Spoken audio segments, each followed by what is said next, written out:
UPSC clear किया, rank 510 IPS, becoming the youngest IPS of Gujarat at such a early age, and then people come to you and बोलते हैं आप बहुत नसीबदार है, you are very lucky. I tell them in reverse, luck favours the brave. कोई अपना luck साथ में लेके नहीं आता, वो बनाना पड़ता है. अगर आपके पास रिस्क लेने का एटीट्यूड है, सी मैं गुजराती हूं and we know the business, and business का एक ही फंडा है, higher the risk higher the profit. So अगर 8:30 को आपका एक्सीडेंट होता है और 9 o'clock आप मेंस की एग्जाम देने जा सकते हैं, इंटरव्यू से पहले 1 महीने तक आप हॉस्पिटलाइज्ड है और उससे 1 वीक पहले आप दिल्ली जाके उसकी प्रिपरेशन कर सकते हैं, तो luck has to come with you. उसको आना पड़ेगा और आपको आईपीएस बनाना पड़ेगा. लोग बोलते हैं कि एक्सीडेंट के बाद आप जाके आए एंड ऑल, तो द सिंपल था कि मैं एग्जाम के लिए निकला, मेंस मेरा था, सुबह GS3 का पेपर था. 8:30 को मेरा स्कूटी स्लिप हो गया, मेरा लिगामेंट इंजरी हो गया, लेफ्ट हैंड में इंजरी था, सीट से ब्लीडिंग हो रहा था. लेकिन मेरे पास 2 ऑप्शन थे. मैं खड़ा हुआ, मैंने देखा, okay my right hand is safe, and I decided I will go to the exam hall and write the exam. मेरे पास 2 ही ऑप्शन थे. या तो मैं वहां से उठ के रोने लगूं, यार मेरे साथ ही ऐसा क्यों हुआ, मेरा एक्सीडेंट हो गया, मेरा मेंस खराब हो गया, और हॉस्पिटल जाओ. या दूसरा ऑप्शन था कि मैं देखूं कि मैं 3 घंटे और सर्वाइव कर सकता हूं. हाँ कर सकता हूं. मैं मेंस के लिए एग्जाम हॉल में गया. ये जितने भी फोटोग्राफ्स लगे हैं, सर ने जैसे बताया कि जितने भी इंसान सक्सेसफुल हुए, अगर आप उसकी लाइफ स्टोरी देखेंगे तो कहीं ना कहीं एक मोमेंट आता है जहां पे वो इंसान की जो स्ट्रगल है वो पीक पे हो जाते हैं. वो इस मोमेंट पे आपको डिसाइड करना है कि आपको वहां से यू टर्न लेना है या आपको वहां से आगे निकलना है. इन सब लोगों ने डिसाइड किया कि उनको वहां से आगे निकलना है. एंड दैट इज द फंडा ऑफ लाइफ. सक्सेस उन्हीं को मिलता है जो इस स्ट्रगल वाले मोमेंट से आगे निकलने की सोचता है. जब भी आपको लगे कि आपके सिर पे बहुत मुसीबत है, जब भी आपको लगे कि आप हर तरह से गिर चुके हैं, जब भी आपको लगे कि आपके पास कोई ऑप्शन नहीं है, तब एक चीज आप अपने दिमाग में लाइएगा कि यही मोमेंट है जहां से आपकी तकदीर बदलने वाली है. क्योंकि डायमंड जो होता है वो जितना ज्यादा घिसता है उतनी ज्यादा उसकी वैल्यू होती है. सोना जो होता है वो जितना ज्यादा तपता है उतनी उसकी वैल्यू होती है. अगर आप जिंदगी में तप रहे हैं, अगर आप जिंदगी में घिस रहे हैं, अगर आपको लग रहा है कि आप हर तरह से मुसीबतों में गिरे हुए हैं, तभी आपकी जो वैल्यू है वो बढ़ने वाली है. और यही मेरा एटीट्यूड रहा है. लोग बोलते हैं कि तुम्हारी फाइनेंशियल कंडीशन ठीक नहीं थी, पापा इलेक्ट्रिशियन थे, मम्मी हाउसवाइफ थी, डायमंड के कारखाने में काम करती थी, उसके बाद उन्होंने मैरिज में रोटियां बनाने का काम किया और उस तरह से मैं पढ़ा. लेकिन जब मुझे पूछा जाता है कि ऐसी कौन सी चीज है आपकी लाइफ में जो आप बदलना चाहते हो, एंड आई सेड नथिंग. क्योंकि अगर वो चीजें नहीं होती मेरी लाइफ में तो शायद आज आपके सामने में नहीं होता. तो अगर लाइफ में प्रॉब्लम्स है, अगर लाइफ में स्ट्रगल है, जैसे सर ने बताया struggle is a part of life, and I strongly believe in that. क्योंकि अगर हम दिल्ली में थे, मेरे दोस्त के साथ में निकला बाहर घूमने, तो बोलता है यार ऐसी लाइफ चाहिए, कोई मगजमारी नहीं, आराम से बैठते पूरे दिन एसी वाले कमरे में, बहुत सारे पैसे है और कोई टेंशन नहीं, ऐसी लाइफ चाहिए मुझे. मेरे पास ऑप्शन है. बोलते क्या? बोला देख सामने एटीएम का रूम दिख रहा है, एसी वाला कमरा है, बहुत सारे पैसे, कोई मगजमारी नहीं, जॉब ले ले. क्यों आईएएस आईपीएस में दिमाग खराब कर रहा है? अगर स्ट्रगल नहीं चाहिए तो you have to compromise with that life.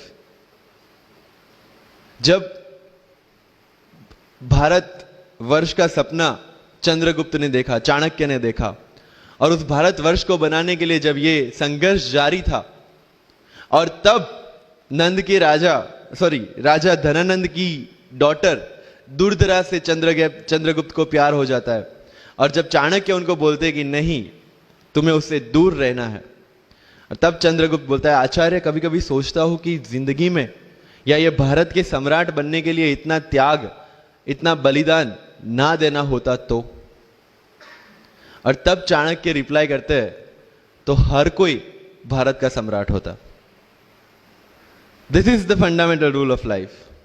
अगर आईएएस बनने के लिए, आईपीएस बनने के लिए सेक्रीफाइस करना नहीं पड़ेगा, अगर उसके लिए आपको त्याग नहीं करना पड़ेगा, तो आज पूरे इंडिया में हर घर में आपको आईएएस आईपीएस मिल जाएंगे। So when you are entering into this game of UPSC or MPSC, make sure that you have to sacrifice anything which will take you to your goal. लेकिन प्रॉब्लम ये है कि हमें टेंशन होती है, यार दोस्त की एंगेजमेंट है, उसकी बर्थडे पार्टी है, उसकी शादी है, अटेंड नहीं करूंगा तो बोलेगा मैं तेरी शादी में नहीं आऊंगा, एंड ऑल। लेकिन बिलीव मी, जब आप आईएएस बन जाओगे, वो सामने से याद दिलाएगा, भाई इनविटेशन कार्ड नहीं भेजा तूने। समझ रहे हो? तो जो कुछ भी इसके लिए सेक्रीफाइस कर रहे हो, वो जब आप उस पोस्ट पे पहुंचोगे, सब कुछ वर्थ है, सब कुछ। मैंने जो मेरा इंटरव्यू था यूपीएससी का, मुझे एग्जैक्ट डेट याद है, 23 मार्च को मेरा इंटरव्यू था। 20 फरवरी को मुझे हॉस्पिटल में एडमिट किया गया क्योंकि मुझे इन्फेक्शन हो गया था बॉडी में, एंड बहुत हाई फीवर था, तो आईवी के अलावा कोई ऑप्शन नहीं था। 1 मार्च को ठीक होके मैंने सोचा चलो दिल्ली निकलते हैं। 2 मार्च को मैं दिल्ली पहुंचा। 3 मार्च को वापस से टॉन्सिलाइटिस का अटैक होने की वजह से फ्लाइट लेके वापस से पालनपुर, अहमदाबाद, अगेन हॉस्पिटलाइजेशन। 15 मार्च को I got relieved from the hospital. 16 मार्च को मैं दिल्ली पहुंचा, और 23 मार्च को I gave my UPSC interview. तो 1 महीने का हॉस्पिटलाइजेशन। उसके बाद जब दिमाग में ये था कि मेरे साथ जो लोग इंटरव्यू दे रहे हैं वो 1 महीने से प्रिपरेशन कर रहे हैं, एंड 1 महीने से मैं हॉस्पिटल में था, again I thought this is the moment to prove yourself. I went to the interview, और पूरे इंडिया में 2nd highest marks in interview. This is not to say कि मैंने कितना अचीवमेंट लिया, this is just to say UPSC is all about this. मैंने कोई preparation नहीं की थी यूपीएससी के लिए, इंटरव्यू के लिए, but again I scored good marks in interview, because UPSC सिर्फ आपका नॉलेज चेक नहीं करता। Make it very clear in your mind. जैसे सर ने बोला, it's a game of wisdom. आपको पहले ऑफिसर बनना पड़ेगा यहां से। यूपीएससी का काम तो सिर्फ थप्पा लगाना है कि हाँ ये ऑफिसर बन गया। जितने भी आईएएस आईपीएस ऑफिसर्स को आप मिलोगे, you will realise this thing कि ऑफिसर वाली क्वालिटीज इसमें पहले से है। आप जब प्रिपरेशन स्टार्ट करते हैं तभी से समझ लीजिए कि आपकी आईएएस और आईपीएस की ट्रेनिंग भी स्टार्ट हो गई। बिकॉज जो क्वालिटीज आपको चाहिए as an officer, as a IAS, as an IPS, क्या क्वालिटीज चाहिए? फर्स्ट ऑफ ऑल कॉन्फिडेंस, कि जब आप उस सीट पे बैठते हैं, आपके सामने कोई भी क्वेश्चन आएगा, you will be able to handle the issue. ये कॉन्फिडेंस लेके आपको उस सीट पे बैठना है। यही कॉन्फिडेंस चाहिए when you start the preparation. Decision making, अगर हर एक टॉपिक पे आप हर एक कोई को पूछने जाते हैं, भाई इसमें कौन सी बुक पढ़ूं, इसमें क्या पढ़ूं, इसमें क्या करूं, then you are not suitable for this exam. लोग बोलते हैं कि 1 साल में प्रिपरेशन, जैसे मैंने जून 2016 में मैं दिल्ली गया, और जून 2017 में मैं अपियर हुआ, and I clear UPSC and GPSC. People से कि सर 1 साल की मेहनत में आपने एग्जाम क्लियर कर दिया। यस, टेबल और चेयर पे बैठ के करने वाली मेहनत 1 साल की थी, लेकिन उसके पीछे की मेंटल प्रिपरेशन कितनी पुरानी थी। जब मैं प्राइमरी स्कूल में था तब सोचा था कि आईएएस बनना है, और तब से मेरी जो जर्नी है, तब से मेरा जो टेम्परामेंट है, तब से मेरा जो एटीट्यूड है, वो इसी डायरेक्शन में था। जब कॉलेज में था तब मैंने एनजीओ स्टार्ट किया। 3 एनजीओ से मैं जुड़ा था। जब लोग सोशल मीडिया, व्हाट्सएप और फेसबुक पे बिजी थे, मैं वहां स्लम में जाके बच्चों को पढ़ा रहा था। क्यों?